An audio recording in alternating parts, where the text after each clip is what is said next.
Hello everyone. Today we're going to be talking about superposition. And this is the technical name given to the phenomenon where two different waves overlap each other and create a new wave. It also happens to be the code 2222, so it's a bit of a milestone.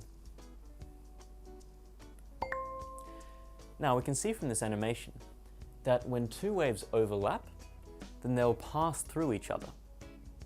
We can see that one wave is going from the left to the right, the other wave is going from the right to the left, and as they pass through the middle, they produce one much bigger wave. And of course after this, the waves just continue on, as if nothing had happened. They'll sort of proceed on their own merry way at the same frequency and amplitude and so on as they had when they started. So during the period during which they overlap, then their amplitudes will add together.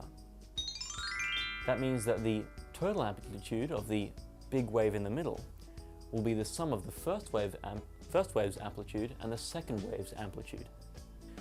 And as you can imagine, this will lead to some rather interesting effects if we look at waves that are longer than just single pulses.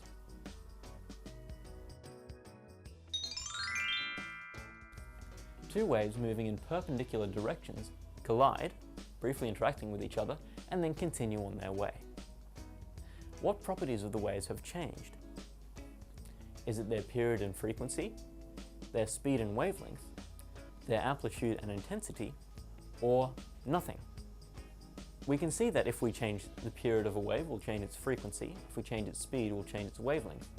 If we change its amplitude, we'll change its intensity. But in fact, if we look at, for example, two sound waves interfering, then we have no other source of energy, so we can't gain or lose amplitude or intensity without creating or destroying energy. Our speed won't change because we're traveling through air the whole time, and the speed of sound depends only on the medium through which it travels. Their period and frequency won't change because the frequency of a sound wave never changes. It's dependent only on the source of the sound wave. The only option left is D. No properties of the waves have changed.